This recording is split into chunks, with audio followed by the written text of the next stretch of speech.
All right, everybody, back with another one. Today, we're going to dive a little bit into the Charlie Kirk situation and just kind of get a general idea of what probably happened. People online are saying the events that transpired that led to the death of Charlie Kirk, and we'll dive into some of that today. We'll talk a little bit about what's been going on since his wife took over, and we're going to revisit an issue that we talked about in a previous video and try to sort of connect all these things. So everybody knows by now Charlie Kirk was assassinated. He was shot and killed at one of his turning point events in Utah. The story is unclear totally, but they do have some, stuff that they're releasing to the public now, that apparently it was a lone gunman, a young man who may or may not have come into contact with him at one point and apparently shot him from a roof not too far away with a sniper rifle and killed him. There's word that he either got shot in the chest or got shot in the neck. Even some people have said that he got shot in his bulletproof vest and it ricocheted and went up into his neck. I've never heard of anything like that happening, so I don't know if that's true. And I haven't read the autopsy report that would detail what the official report is on how the death occurred. But then again, it's hard to read into those things, especially since we've seen stuff in the past like JFK and how he was shot and killed, and the autopsy report read one thing, and then information was given that contradicted that. So it's hard to kind of buy into all of the official narratives as to what the people are being told about these things.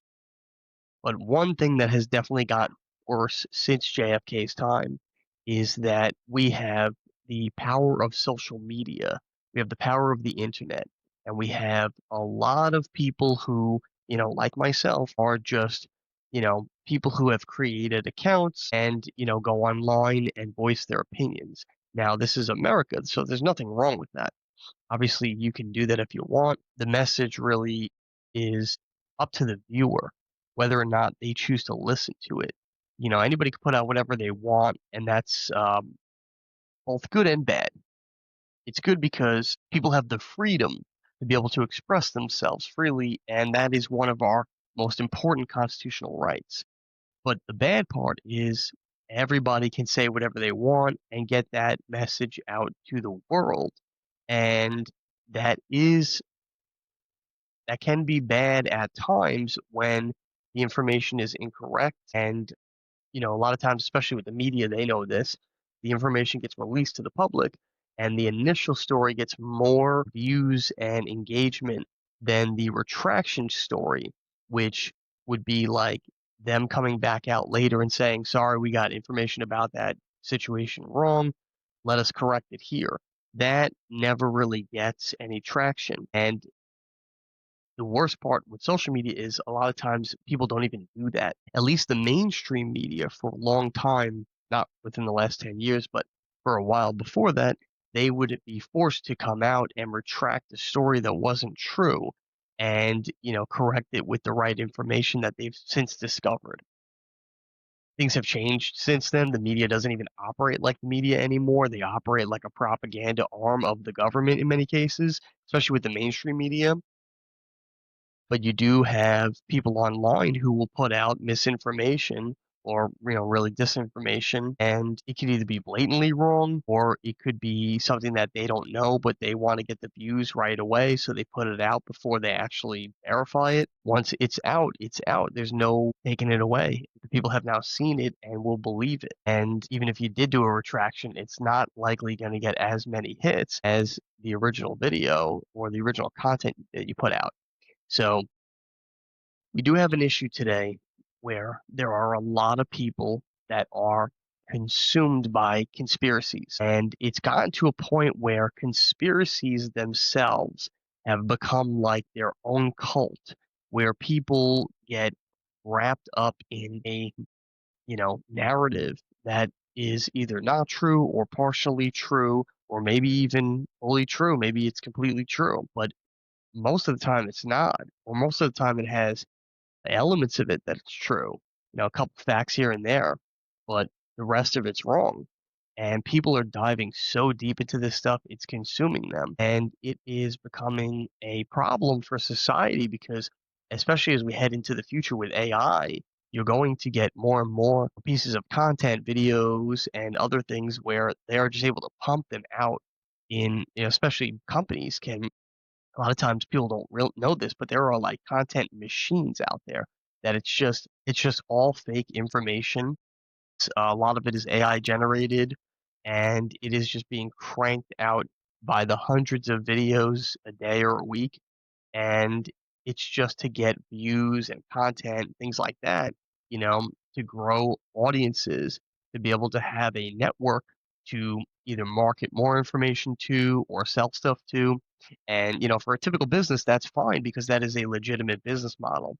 But when you're putting out lies and disinformation, it becomes a problem because you're unethical and you're doing something that's actually harming society. You're a net negative to society, not a positive. You're not, helping to improve everybody's way of life. You're actually hurting and taking and destroying. And it's not right, but it's worse because it really does, you really can brainwash somebody with enough disinformation that is a continuous stream where they see enough of it where they just decide, I've seen so much of this quote unquote evidence that I'm going to believe it. I'm going to buy into it. So we're definitely seeing a lot of this with every single conspiracy theory that has come out of, the news within the last several decades, but especially lately with, Trump in office and even before that, up until basically his first election in 2016.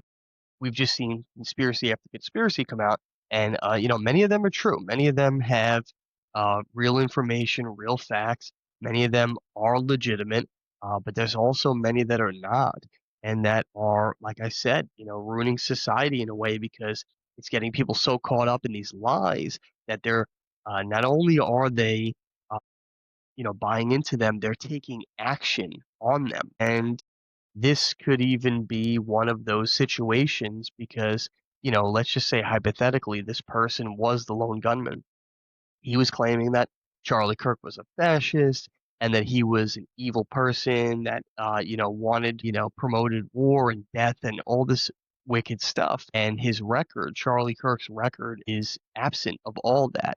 It does not have any of that in it. In fact, it was the opposite. Charlie was a very reasonable guy, very intelligent, very calm, able to have intellectual debates with people, not afraid, didn't shy away from a debate about pretty much anything, at least that what I've seen from his content over the years. And he was always very welcoming, even to people who weren't part of his, social group or religious viewpoint. As a Christian, he would talk to Muslims, Jews, and people of many different religions, even people who I've seen him speak with that were declared Satanists and atheists and, anti-capitalist socialists. He was a very fair guy who gave everybody a chance to speak and debated them to just try and, at least I think this is what his goal was, to give them the correct information to help them better understand why they're wrong and what the right answer is so that he can maybe, help them change their mind and eventually change their heart, and so that they could be transformed and get out of the lies and indoctrination that they had undergone for so long. But if this person believed all this stuff, they were buying into a lie, a conspiracy that they took action on and went and murdered somebody based on false information. So, not saying that that is the case. I don't think this person was a lone gunman. In fact, he probably was not even the shooter who got a single shot off at Charlie. And as far as we know from the video footage, there was only one shot that was taken at him and hit him. I don't know if there's any other information about other shots that were taken that missed, but there was one shot that was taken at him and killed him, and it clearly came from a sniper rifle. It's probably highly unlikely that it came from that kid's gun and that he was the gunman. But he was at least a patsy who was there. So how do you get somebody to be a patsy to get there? Yeah, you could say MK Ultra and stuff like that, but you could also say we don't even need to do that. By the way, people throw that around, like it's a common term that it just means, you've been brainwashed. That's not true. If you look at the MK Ultra studies, what they did was they actually drugged the people with LSD and hallucinogenic drugs to change their mind, change their brain chemistry so that they would be open and susceptible to lies, to being reprogrammed with information that was not true and make them believe it was true so that they would take action on it. They're not doing that today. They're just brainwashing people by putting enough false information out and then fueling it with fear and anger and getting it out to the masses on a continuous stream of like social media, putting out, content from so many different channels that is just absolutely not true. And then they all share it and bounce off each other. So they don't need to drug you anymore, kidnap you and drug you and put you through a study and then brainwash you and then release you back out into the public. They could just brainwash you from a computer somewhere remote from a person. And if that person chooses to dive deeper down into those rabbit holes, they basically voluntarily join the study or the program and they allow themselves voluntarily to become brainwashed and then take action on the false information that they had been brainwashed with. So the government doesn't even need to really do the type of stuff that they did with MK Ultra anymore because people are voluntarily joining into that stuff without even being in the same room with those people. So the MK Ultra thing is thrown around a little bit too much, but it's really not what people think it is. And this person took action enough to at least be there on the day and be willing to be the patsy, or at least think he was going to be the one that took the shot or something. Who knows? They get a lot of people to do this stuff. And we've had guns in this country for a long time. When the, Puritans came here I mean, even before that, way before that. But when the Puritans came here in the 1600s, they brought with them guns so that they could hunt and kill animals and have food because they know that they were going to raw land. But they also brought guns for protection in case a wild animal tried to kill them, in case there were people in this area that they were going to that were hostile and not friendly and they needed to defend their families. They brought guns with them. So we've had guns forever in this nation and they've only improved over time. We have only had mass shootings for the last few decades and it really, really started in the 90s. So there were some incidents in the past before that where there were people who shot multiple people with a gun in public before, but the idea of the mass shooting concept was really birthed in the 90s. So this is really a new concept for a country that has had guns forever, since before its founding. It's not about the guns, it's the brainwashing. So this person, voluntarily decided to go there. But this also happens, and it's sort of declared that he was a leftist. He was a liberal, and there's a lot to his story that we won't get into today. But he was clearly somebody who was, of the woke mindset, woke agenda, and he clearly was part of the left or Democrat political side. But this also happens with conservatives on the right. They get very easily brainwashed into believing in things that are either not true or half true. And they believe it, whether it's about stuff that they are, pro, like conservative stuff that is anti things that they don't agree with. Some of that stuff's not even true. And they're buying into it because it gives them more fuel for their fire. It gives them more of a reason to get deeper into their conservative convictions. But they're also brainwashed the other way, where they can very easily be convinced to turn against the very things that they stand behind, the very principles that they claim they are for. And, even like movements like the MAGA movement, I've seen them just within the last, since 2020 to 2025 now, the last 5 years, they have turned against Trump several times because they are upset with something that he's doing or because they're being brainwashed with disinformation that they're being sold is true and legitimate and then later comes out to be not true and it just gets washed under the rug. Nobody thinks about it ever again. But the conservatives are just as guilty of this, being brainwashed by things that are not true. And now what you're seeing with this whole Charlie Kirk thing is there's a lot of people in the conservative movement that are being convinced that, all kinds of different things. And we're going to get into some of them in a minute. I do want to take a look at a video that shows you sort of backs this up and speaks a little bit more about the technicality using the video from Charlie Kirk shooting uh, to debunk some of the conspiracy theories that we've heard. But then we're going to talk about a few more and dive into some other content. So I'm sure most of you know who this is. This is Brandon Tatum, goes by the Officer Tatum. He used to be a cop, and he is talking about the situation with the Charlie Kirk shooting and how many people online have said that, people on his own team were giving hand signals as though they were notifying the shooter, when to shoot the gun. And this is a video of a former Charlie Kirk security guard who is debunking the hand signals and explaining why this conspiracy theory is not true.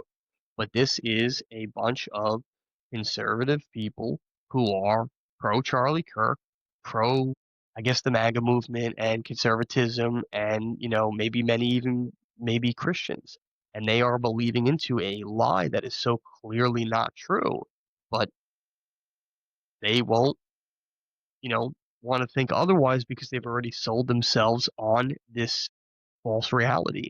Well, this is somebody who was inside Charlie Kirk's team, allegedly, who is debunking this theory. Let's take a look at that now. When you watch the full video, the guy in the white shirt is nowhere near the guy in the black shirt.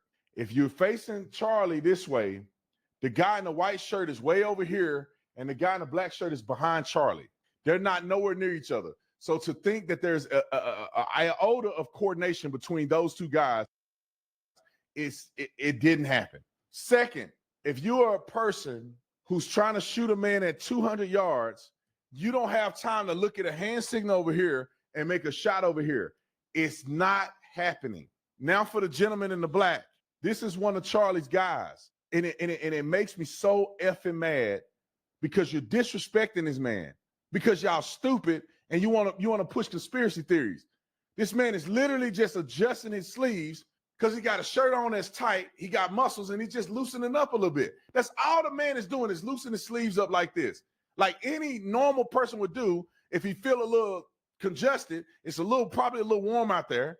Charlie getting ready to talk for 3 hours. He just want to adjust his sleeves like this. And y'all think he giving a hand signal to a person to shoot Charlie. You should be a effing shame of yourself, man. This man is probably can't sleep at night because he was there to protect Charlie and it didn't happen. Now, I don't blame him because there was nothing he could do about it. But you can't tell a person that's there to protect you that there was nothing they can do. That man probably is not sleeping at night, every night. And you idiots are on the internet trying to make it into something out of nothing. So fun fact, I actually used to do private security for Charlie Kirk, not for Charlie specifically, but for the company that Turning Point USA hires to do the security at these events. And of course, in true fashion, whenever a big death happens, there's lots of conspiracy theories that come out. I want to address a couple of them, just having been in close proximity with Charlie quite a few times. The first one is the whole blood bag thing. Like, dude, look at his shirt. You can see this black dot and it looks like there's something under his shirt. This whole thing's fake. That's a blood bag.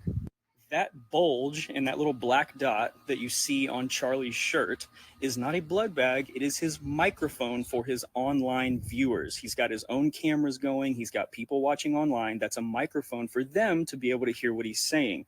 The microphone that he holds in his hand is the one that is attached to the speakers so that the crowd can hear him. Also, that's just not how blood bags work. If the thing above his right chest was a blood bag and it exploded, you would have seen the blood flow from right there where the blood bag was. A blood bag on his right chest is not going to magically make blood squirt from the left side of his neck. That doesn't even make sense. So I don't think a lot of people understand the amount of force that comes with a gunshot. When he gets hit with that round, that black dot, the microphone, looks like it moves up to the left side of his neck, but that's not what's happening. The microphone, because of the force, flies off of his body, and then you can see the impact of where he actually gets hit with the round. And just due to the crappy nature of the cell phone video, the fact that it's extremely zoomed in and then it's slowed down after the fact, you don't really get to see the microphone fly off of his body frame by frame. And so it looks like that black dot is moving, but that's not what's happening. The other thing is like, oh, well, why wasn't he loaded into an ambulance? Why did it look like he was loaded into like a Secret Service vehicle? Those were just the vehicles that we used, and there's not ambulances just standing by at these events. And so we would have multiple routes planned out to multiple hospitals. And our job was, if a principal was injured, we got them to our vehicle and we got them out of there as fast as we could, because you can't wait on an ambulance in a situation like that. And then the last thing is like, oh, well, what about the ring? The ring like looks like it switches fingers. Charlie fiddled with his hinge ring all the time. It had a hinge on it where he could unhinge it and he could move it around and do whatever he wants. So again, frame by frame on a crappy, slowed down, zoomed in cell phone video, it looks really weird, but he played with that ring and moved it from finger to finger all the time. So I definitely agree. There's some weird circumstances around his death, but stop over analyzing the crappy cell phone video. Quit being stupid. Nobody giving nobody hand signals when you're trying to shoot through a rifle. Play the clip real quick. If you are sleeping in a position like this, you are wrecking your body and your breathing. Chronic neck pain happens when your cervical spine is repeatedly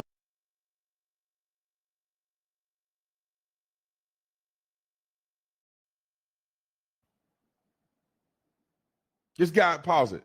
This guy, this angle, it looks like he's close. He's nowhere near Charlie.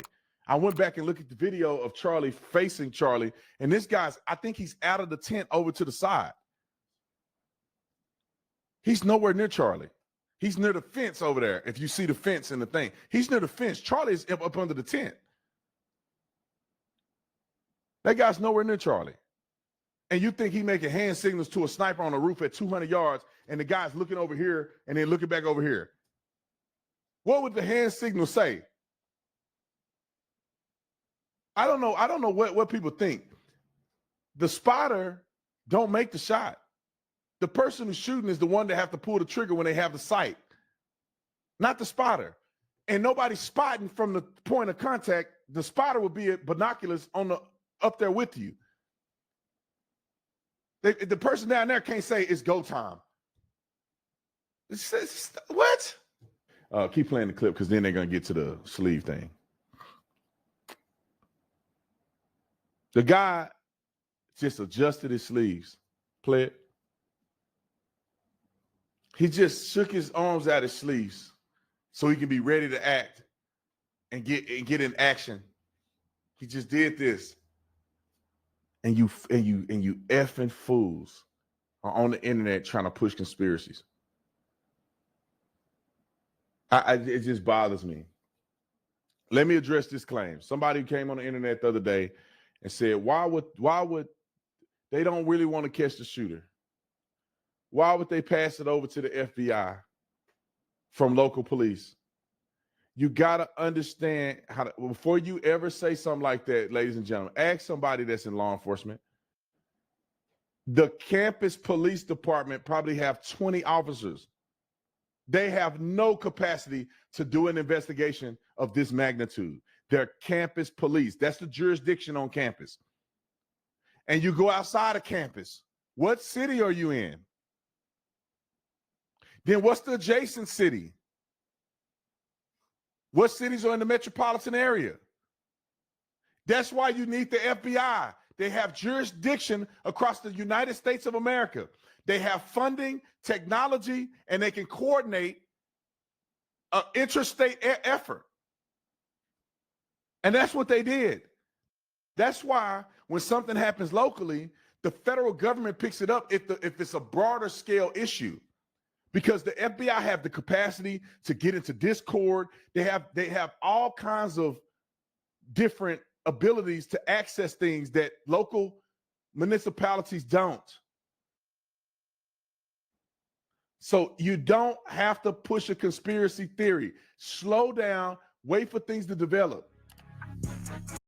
All right, so that was the clip from Brandon Tatum, and just taking a couple of things from that to look at. So number one is definitely, yes, the whole hand signal thing.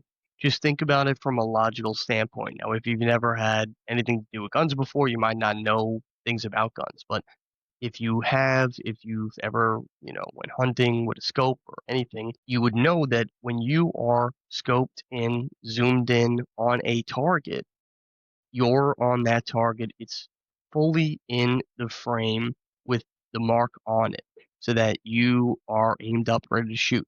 It would be impossible for you to move your scope off the target and then view through your scope the person giving you hand signals and then get that shot back on the target, relined up perfectly from hundreds of yards away to take the shot. You wouldn't have enough time. It takes a little bit to set up a shot like that because you got to make sure that you're definitely going to hit on the first try. If you miss, the target moves, and that's the end of that attempt. And now you risk getting in a lot of trouble, all for not even accomplishing the goal that you set out to accomplish. So that wouldn't happen. He wouldn't be able to take, orders from people giving hand signals and make the shot successfully that quickly after the hand signals. He couldn't readjust like that in time. That's why he said, and this is true, he would have to have a spotter, somebody that has a pair of binoculars. They're looking at the people giving the hand signals with that person and then relaying the information that he's seeing back to the shooter so that the shooter could stay in position.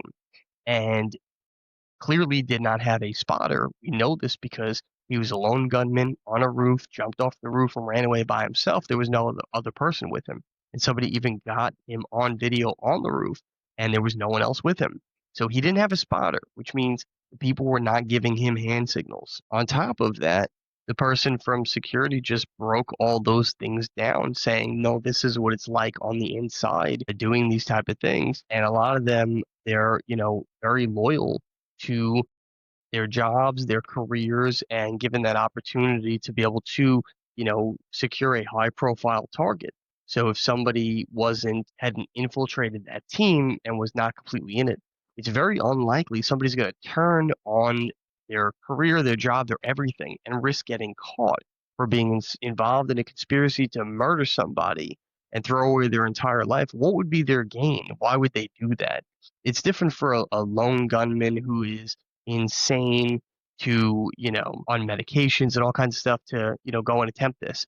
But to also be somebody on the team to throw away everything that you have and everything you worked for your whole career to help somebody murder somebody that you're, supposed to be guarding, it doesn't really make much sense. When you think about these type of things, you have to think like a cop would. What's the motive? Why would a person do that? You can see why the gunman would do it because he was crazed, he was probably on drugs and all kinds of other stuff. But why would the people on the inside help? Now, if they're part of a conspiracy, because it wasn't a lone gunman, obviously it wouldn't be lone if they're working together, but it wasn't some, crazed shooter kid that set this up. It's probably likely a professional hit, but it still doesn't take away the fact that you would need multiple people to work the shooting side and also the other side. But also, there's cameras everywhere. So if these people are giving hand signals, they're going to risk, guaranteed they're going to get caught because when the government gets involved, the FBI and things like that, they know what these hand signals mean. They know what to look for. They know what, the body language is of somebody who's involved from that angle. And they're going to, charge those people with attempt to, commit murder or conspiracy or whatever. And they're going to go after them. They're going to find them. They're going to lock them up. Why would these people take that chance? There's a reason why a shooter hides away very far and doesn't want to be seen because they are planning to get away with it. People would not be standing behind Charlie Kirk saying, yeah, we're going to be the ones that take the fall for this and go down while the shooter gets away. It just doesn't work that way. And it would put the shooter at risk as well because once those people get caught on camera giving hand signals, they're going to get arrested and the police are going to work with them on a deal to get them a reduced sentence if they give up the shooter. It just would not add up. What's more likely is it was a professional hit by somebody who was of a distance somewhere else, hidden somewhere well, probably inside one of the buildings, and highly, highly trained, super professional, has an excellent gun, and is one of the few people that works with the government as either a contractor or part of the CIA or FBI or something, who is a skilled marksman who is guaranteed to not miss and also guaranteed to get away with it so that he doesn't get caught and then ends up spilling the beans on who hired him to be the hired gun. That's probably more likely that it was a hired assassin who was working in conjunction with somebody at a very high level, either in the government or in a private corporation or something, that wanted to take him out. And there's very few of those people in the world that are that skilled that they're able to do that. Not just take the shot and hit successfully on the first and only try, but to get away and get away with everything and not get caught so that the people who hired them don't also go down with them. That number of people is very few. And it is not some lone kid on a roof who in bright daylight is, shooting, climbing up on a roof, shooting, and then climbing down off the roof, hurting himself, jumping down from like 2 stories up. It was so clumsy and ridiculous. You can't imagine this person was able to put together this plan to successfully shoot somebody with a crowd of people and cameras everywhere, but then can't even get the escape down clean and nice. Instead, is very clumsy with it, but he's somehow able to successfully hit his target on the first and only try. It's a little ridiculous to believe that narrative. Now, that's probably all not true, but the, you know, assassin being a professional is probably more likely to be true. The question is, who hired them, and will the FBI get to the bottom of it? And to go to his other point, yeah, you do have to pass this information to the next level because it's not a state crime. It is a federal crime. Charlie Kirk was not a resident of Utah. He's a major figure, and this is an assassination. It's not like he was walking on the streets of Chicago and got stabbed because somebody was trying to mug him. This is a major, a federal crime that has to be dealt with by the FBI. So even if the people who are on the conservative side, especially today, are not happy with the FBI, they're not happy with Kash Patel and Dan Bongino and all the stuff that happened with the Epstein stuff and other things. So now they're basically just saying they don't want anything to do with that stuff. Yeah, well, it doesn't really work that way. You do have to utilize these departments for, their jobs, for what they do. And this stuff does have to go to them.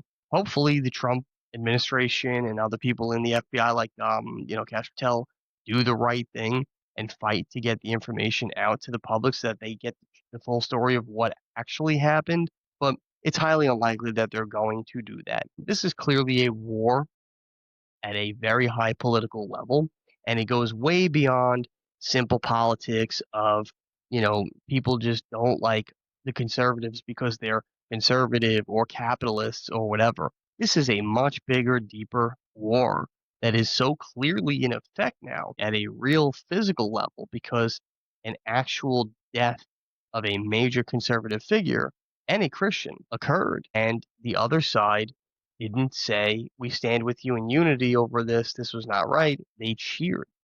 That is a war because they are saying we are now at the stage where we are ready to start killing you people because you do not see things the way we see them and you are not choosing to conform to what we want you to do and be in this life and in this country.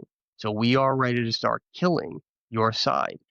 That is a declaration of war, and it looks like it is the beginning of an actual war in this country. Will there be battles on the streets where people are taking up arms? Probably not right now. Will there be other killings of people? I don't know. I guess we'll see. Time will tell.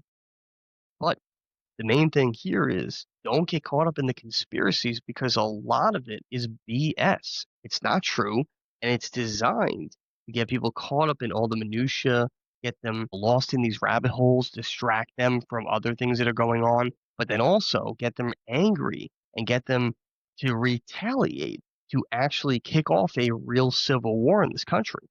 So that's probably more likely what this was. But the people who make the decisions at these high levels to actually pull the trigger on these things, where they decide to actually move forward and attempt to assassinate someone, it usually doesn't happen until they get to a point where they realize we have no other option and we have multiple things on the table that are reasons for us to move forward with this plan of actually physically attacking this person because, we tried to play the game and we tried to, beat them in other ways, but we weren't able to. So now we're at the last resort. It's time to take them out. And that's exactly what happened with JFK. It's what happened with Martin Luther King. It's what happened with RFK. And almost recently with Trump, where they tried to assassinate him previously. They got to the point where it was getting close to the election, and they knew they had no other option if they didn't do this, and he won. It really screwed things up for them for a very long time. And that's exactly what is happening right now with Charlie Kirk. He got to a boiling point for them where they tried to stop this guy in other ways. They tried to ruin his reputation. They tried to, debunk a lot of what he had to say, but it just didn't work. His movement kept growing and growing, and it became more powerful. So they decided, at least in my opinion, and many people online, their opinion, to take him out. And it got to the point where, and again, typically these type of things, it's usually not one situation. It's multiple things that they decide to actually make that move. For me, I think the biggest thing that people are missing is because there are a lot of conspiracies online about how, and again, people like to do this with a lot of things. I'm not saying that they're never guilty of anything and that they are not involved or behind any big situations. A lot of people like to blame Israel or the government of Israel, Mossad, the secret agents that a lot of people like to blame Israel for these type of things and Mossad and, put blame on them for anytime anything comes out, they like to, root it back to Israel was behind it. And there may be instances where, yes, Israel was behind certain things. And I'm sure, that information, depending on the event, has either come out in the past for certain events or has not come out for certain events, but is alleged to, be the case. But I don't recommend blaming any one country or group or organization for everything because then you just make them the scapegoat where anytime anything goes wrong, it gives you ease to say, well, they obviously are the guilty party. Let's just blame them, even if they're not guilty. But also, it allows you to create hate and anger towards them. And that builds up to a place where you end up being the same way that the shooter was to Charlie Kirk. It gives you the right to justify any means to terminate them because they're a problem that you see or they're doing things that you don't like or agree with. So you don't want to go down that route because there are a lot of people over the last however many decades have done this where they blamed them or other organizations or countries or whatever for all the problems in the world. Anytime anything goes wrong, they pin it on that person, that group, that country, that government, whatever. You don't want to be one of those people because it ends up doing everything I just said. It makes you never have to actually look at things critically and get to the bottom of them if it's worth it. And then also it justifies any means necessary against that adversary, which is not good and it's not what God calls us to do. Yes, if somebody's doing something wrong, we should, find out and we should go after them the correct way. We should seek justice in the right way, the way that God sees fit, or following our laws and doing it through our criminal justice system. But what you don't want to do is blame them for everything and then retaliate and be one of those people who ends up, because think about it. How do you think the actual Hitler, not how everybody calls everybody Hitler today online, got to the point that he did?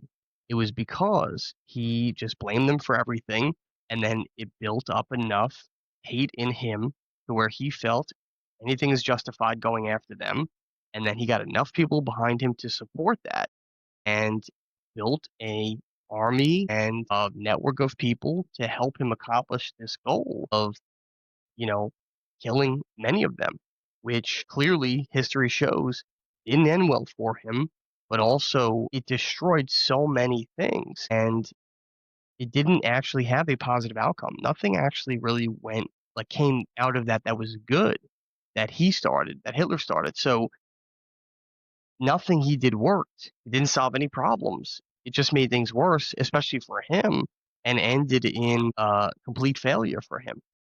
So I don't recommend going that route. Yes, there are different cultures and different nationalities and different religious groups that are going to think a certain way that is contradictory to the American way of life. And this nation, at the end of the day, it is a Christian nation that was founded by God to be the first place in the world, in world's history, that is a declared Christian nation where the Christians can call home and feel safe to practice their beliefs. And the only way to do that was for God to set up a government structure where the people self-governed so that they would never be put under a rule of law by a government that would take away their right to worship freely and to worship God through Jesus Christ. So this nation is a Christian nation, but it also does have Judeo values because the Old Testament is the Jewish religion. It is the, origin of everything in the Bible and then eventually led to the New Testament and Jesus and Christianity. If it wasn't for Judaism, we wouldn't have Christianity. So the two go hand in hand. But there are so many people that are, against this group of people. And you don't want to be that way. You don't want to be that way with any group of people, any religion, whether they're Muslim, Hindu, or even atheists. God does not call the Christians to be hateful and to war with people, especially if they have different beliefs or views or ideologies or religions.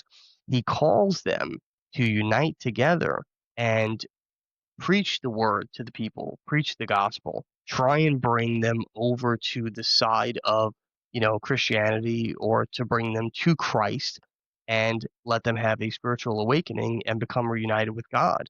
But if for some reason they choose not to, that's also their free will. It's not our place to push our beliefs on other people, but it is our place to preach the gospel and try and convince them to know the truth. It's up to them if they choose to go down that path. So there's a lot of people on the internet that are blaming them for everything right now, and it's clearly building up to a point where, it's probably, who knows, but it could head to a violent point where people start retaliating against them physically. You don't want to do that. There's a organization, a channel that I really like, and I recommend people follow on how to deal with the Jews and how the Christians should actually work, with them. And it's a channel that we're going to take a look at now. So this is the channel. It's called One for Israel. I think I've spoken about it before on this channel, on my podcast, but they are a great organization that is a Christian organization or, Messianic Jews where they have been born again. They were Jews. They converted to Christians, and now they go around and they preach the gospel to people who are Jews, and they even go to Israel and they talk to them about the New Testament, they talk to them about Jesus, and they try and just bring, enlighten them as to what the actual truth is, the Word of God. And they also teach them things about the Old Testament that they didn't even know were in there that corroborate with the New Testament and with the coming of Jesus. They are prophecies that clearly show Jesus was in God's plan originally and he was always meant to come, and the Old Testament leads up to the New Testament. And they do a great job with this. They really help a lot of Jews see that, Jesus is the Messiah that they have been waiting for. And look at this. You can even see many of these videos. Jewish Israeli psychologist finds Jesus, and Jewish man turns to Jesus. Jewish lives transformed by Jewish Messiah, who is Jesus. And so many different videos about Jews who have converted to Christianity. And they even do like a man on the street thing in Israel where they go and they talk to people who are Jewish and they ask them questions about, the Bible and about, you know, Jesus and the Old Testament, all different types of things. And they get them to see that they were not given all the information that they should have been given to make their own informed decisions, but rather a lot of Jews are just living in tradition where they are just raised in a Jewish home. They have certain expectations to adhere to and abide a certain life, and they just do it blindly because that's the way they were raised. But you know what? Every culture does that. What Christians need to do is, and it even says this in the Bible, we are supposed to preach the word of God. We are supposed to bring the truth, which is the word, to everybody around the world. The goal is to give everybody the opportunity to hear the message of the gospel and give them the opportunity to turn their life to Christ. It's up to them to ultimately do it. But this is how people need to treat, especially if you're a Christian, all other religions, especially the Jews, because it's our job to enlighten them with the information that they are missing so that maybe they realize, you know what, I'm halfway there. I just needed that little extra boost of information to find Jesus and accept him as the Messiah and become born again and then become a Christian. Not abandon your Jewish roots, not abandon your heritage and your family, but to instead expand it into the next phase, which is the New Testament and Christianity, and now continue the next chapter of all of the books that you've grown up reading, which are in the Old Testament. So this is really what people need to do. There's so many people online that are caught up in all these conspiracies, and now there's a lot of them that are building hate for other races and religions, and we don't want to head down that road. We've been down that road as a nation, and then other nations that predated America have been down those roads before, and they never ever lead anywhere, and they never lead anywhere well. It always ends up in catastrophe, war, division. You don't want that. The goal is to be united, right? And especially for Christians, is to bring each other together and to unite and find common ground and, be able to do things like Charlie was trying to do. Have an open dialogue, debate, come to a reasonable conclusion to either agree to disagree or to actually help one or the other see what they are not seeing, learn the whole truth, and then maybe have a change of heart and a change of mind. So I just think that the conspiracies with online that are focused on, you know, blaming all these guilty parties or parties that are not guilty, but just making them guilty, especially in the death of Charlie Kirk, it's not helpful. It's not going anywhere. It's not leading us to the right direction of getting to the bottom of these things. But also, it's a stain on Charlie's reputation in the sense that it is now hurting his legacy. It's taking away from all the good that he did and all of the, work that he put into Turning Point and stuff like that. So if you ask me, do I think certain groups of people did this? I would say, I don't know. It's not definitive yet. What I would say is the actual thing that happened is Charlie was making too big of a movement where he was waking up too many young people in the school systems that were becoming conservative and that were converting to Christianity and that were being open to, you know, different ideologies that the school system for the last several decades has been actively working to condition students to think the opposite. And that is things like family values, capitalism, freedom and rights that come from God and not the government, and so many other things. I think he was making too big of an impact, and they realized, whoever they is, that their last line of defense against, America staying free and America having prosperity and having God and all that stuff was to brainwash the children. And they did that on many different levels. They got them out of the home. They separated the families. They convinced women to go to work and men to work much longer hours out of the home and not see their family as much. And they divided up the family. They separated the family and they left the kids to be raised by the school systems. And then the school system could condition them to believe whatever they wanted them to believe. And then eventually they get older, they get distant from their parents even more because they have different ideological views. They end up not having a relationship with their parents anymore, and they end up raising their children to be even more further indoctrinated into the things that the school system had taught them. And it just kept going on and on over time, where each new generation of students was getting taught more and more wicked and evil things that are not from God and that are not what America is about at its core and never has been. And Charlie was the first person to really make this big of a movement where he got into the school systems, he got onto university campuses, and he had thousands or hundreds of people show up to his events and debated them and showed them that you can be a cool young guy who has, a lot of things that these young students want or aspire to be, and you can believe in conservative values. You can, be a Christian, an openly declared Christian and not embarrassed by it, and you can be pro-capitalism, so many other things. But he was teaching the younger people that you don't have to be the way that the school system is raising you to be, and in fact, they're actually teaching you a lot of incorrect information.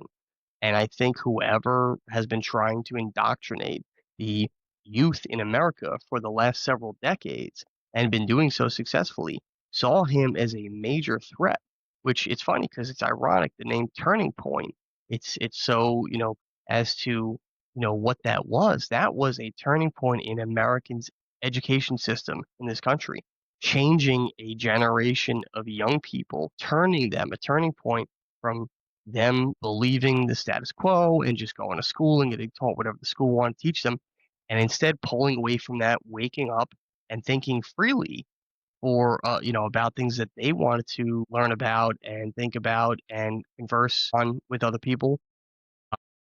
And so, Charlie created that turning point where you can actually see Gen Z now is the most conservative generation in a long time, with a lot of the young males in that generation are very conservative, more so than previous generations before them. And that is only just the start.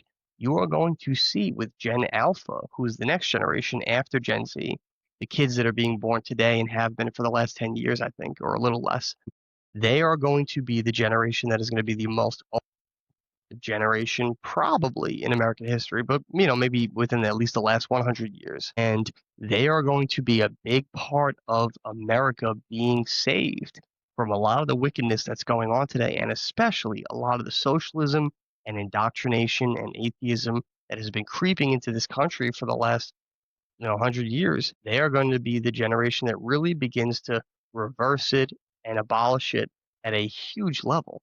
And that started with people like Charlie Kirk waking up Gen Z, that generation, who's now going to be the role models to the Gen Alpha generation that come out. And they're going to be the ones that really pick up the torch and be the real revival of Christians in this nation again, and conservatives and people who are pro freedom, pro family values, and all sorts of things that America was originally founded on. And this is all happening at a time where you have a new America Party, which we'll take a quick look at the website now. But before we do that, I just wanted to show you, look at the numbers of people that have now enrolled in, or at least requested to be a part of, Charlie Kirk's Turning Point organization. So there has been an explosion of applications for chapters of Turning Point on university campuses. This is just a quick thing from Fox News. This is the Turning Point. TPUSA, which is Turning Point, says campus chapter requests surge over 37,000 after Kirk's assassination. So this has not slowed things down. This has not scared people or deterred them away. This has only made more people, especially young people in school today, in colleges, want to be a part of Turning Point USA, want to open up a chapter on their campus and carry on the torch that Charlie Kirk left behind. This has only made him a martyr and further ignited the fire of this Turning Point movement across the country in all college, not all college, but many college campuses across the nation. 37,000 requests for chapters to be on their campuses. And a lot of this is the reason why. So you do have an influx of applications for Turning Point USA chapters on campuses across the country. And a lot of this is the reason why we've seen so many teachers, especially not just students, but teachers at a lot of these schools celebrating the death of Charlie Kirk across the country. This is why this is all happening is because evil has completely consumed the education system in America. Part of the reason why Trump is trying to get rid of the Board of Education and bring education back to the states at a state level on a state by state basis and take it away from being federal, because that's how they were able to mass indoctrinate students all across the country. There's no barrier, there's no separation between the federal government and the students because they're being brainwashed across the board by the needs to happen is all of the schools go back to the states and each state decides how to govern the school system in their state. So children can be taught based on how the parents who live in those states want them to be taught. That is the way it always was and needs to go back to that. So hopefully he's successful with that. But you have teachers celebrating the death of a young man who not too long ago was a student himself. And that really is a sad day. But this is also part of the reason why we see homeschooling skyrocket over the last 20 years in the United States, because parents especially, are tired of their children being indoctrinated. So they took matters into their own hands. There are millions and millions of people, young people today, that are homeschooled. And the millennials, their kids, Gen Alpha, they are going to be the most homeschooled generation in a very long time. Obviously not the history of the country because people always used to homeschool back then, or they would do community schooling where it was very small and close, knit to like who lived in the area. The parents were all involved. They would work together as a team. But over the last 100 years since post-industrial revolution, a lot of students have been shipped off to school to learn, and it only got worse within the last 40, 50 years with the school system being put under the Department of Education in the 80s with Reagan. So this is definitely a movement that's been on the rise for a while, and again, another turning point is all the more reason why people are getting away from the school system is because the very teachers that are supposed to care about young people and their minds and educating them and free thought and expression are the same people who are cheering and celebrating over the death of somebody who practiced exactly that, going out and having conversations with people, not judging the people he's talking with, but just hearing what they had to say, debating them in a healthy way, and then imparting knowledge onto them. He was a nonviolent, peaceful person who literally did the type of things that teachers are supposed to enjoy and encourage their students to do, have open debates and discussions about big ideas, and then come to a reasonable conclusion. And we've gone a long way from that in this country. But, this is all tying into the education system is corrupted and fallen, and Americans need to move away from sending their kids off to school, taking responsibility as parents. Stop always putting it on the government to raise your kids because you have a job and your wife has a job, but instead take the initiative and the responsibility to raise your kids yourself and bring them up. And a lot of parents will avoid doing that because they hated school when they went. That's because they went to school that was run by the government. If you did school your way on your terms, you would educate your children the way that you see fit, and you would impart knowledge on them that you truly believed was correct. And you might even have fun doing it and bond with your child. So a lot of this goes down to the education system is a massive indoctrination center. Charlie Kirk was working to reverse the brainwashing that had been done to so many generations of students before him, and he was successful. And whoever felt threatened by that is likely, allegedly, the culprit behind his death. But I guess we'll see in the future if any of this actually comes out. That's my best guess as to what probably happened, because that makes the most sense behind motive, like we spoke about earlier in the video, and what's the most probable reason why somebody would work to do this? What was the biggest threat that he had or made against whoever that it justified killing him? Who would move to do such a drastic thing for somebody when there's a lot of big political conservative voices and they're still here? They haven't been assassinated yet. Why him and why first? It's clearly for a reason. His impact was greater than just having a podcast and talking about ideas. It was actually sweeping the nation and changing the minds of an entire generation of young people that will go on to do the things that run this country. So that's it for this video. That's my take. Let me know what you think. Put in the comments, what's your take on what happened with him? Do you agree with this? Do you have other theories? And, for this case, you can get into your conspiracy theories, put it in the comments. We'll laugh about it and talk about it. But yeah, that's it for this video. Stay tuned for the next one. All right, everybody, I just want to take a moment to promote my children's book. This is Little Boy Full of Love. That's me on the back. And this is a little sneak peek on the inside. It's a great book. It's a children's book. I actually wrote this for my son. And it's available right now on Amazon, Walmart, Barnes & Noble, Indigo, Bookshop.org, and a lot of other online platforms. But more importantly to me, it's actually available in a lot of bookstores throughout the country. You can find out which ones are closest to you on my Instagram page. We highly recommend that you shop local, buy from a local bookstore. So if you are looking to, get a children's book for you or anybody you know, or even with the holidays coming up, it's a great time to, buy a children's book as a gift. Definitely get it from a bookstore that's local to you. But if you absolutely can't get it from one of the bookstores that are currently carrying it right now, and we're in about 15 or 16 different states across the country, so it may actually be in your state, and it could even be local to you.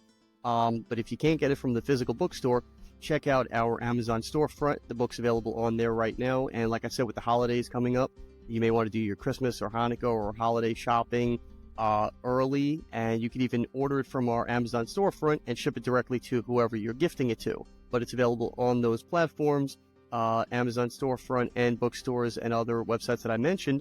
But I want to take a moment here to look at the storefront just to give you an idea of some other stuff that we have available on there. These are products that we highly recommend. They are things that we use in our daily lives, and it's all organized by category. So it's a lot easier to, shop for the holidays and specifically for things that interest you, particular categories. Available right now, many different items on our storefront. If you can see here, 61 items just in women's apparel, fall decor, because right now we're in fall, 26 items, kitchen items, baking specifically, things for around the house, children's toys, even stuff for parties. If you're trying to save money on a party and throwing your own, occasion, you can even buy some cool gadgets here to help you, put on a better party. Health and wellness items here, even stuff for Christmas. And there's the book right there. So you can get it from the storefront. You can get it from the bookstores, like I mentioned. But it's available on all these different platforms. It's really easy to find and gift to somebody. Also, I want to show you the apparel shop, and these are some clothing items that we actually produced. So if you're looking to get some cool apparel items, shirts, hoodies, long sleeve, short sleeve, leggings, even accessories, cell phone cases, women's makeup bags, fanny packs, coffee mugs, all different types of stuff, even some, art, all different categories here, apparel, homeware, accessories, drinks, even digital items. It's all on this store, healthybodygoodsoul.com. Anything that pertains to you or somebody that you're looking to get a gift for the holidays. A lot of great designs on here, a lot of cool designs that we actually custom created. Stainless steel water bottles, especially now with the fall and winter. A lot of cool hoodies and long sleeve shirts. This is a really cool one, I think, for women. The original Be Your Soul apparel, that one's actually really popular. People tend to like that. This one's one of my favorites. The free shirt. It's the American flag and it says free and that says not property of the United States government. That one's pretty cool.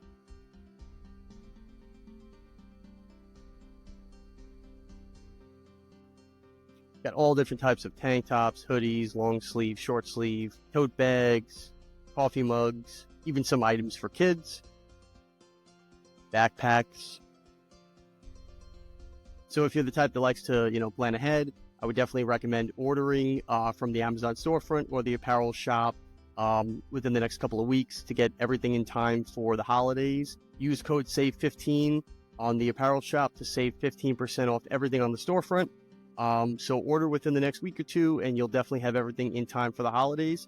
Definitely check out all the links to everything, the Amazon storefront, the book, and the apparel shop in my bio on all my platforms: Rumble, YouTube, Instagram, Spotify. But you can also find them in all the show notes for every episode that I post, and get all your orders in time for the holidays. All right, that's it for this video. Don't forget to like, follow, subscribe, share, all that good stuff. It helps the channel continue to grow. And put in the comments things that you would like me to talk about and make videos on for the future, and I will definitely do my best to do that. Stay tuned for the next one.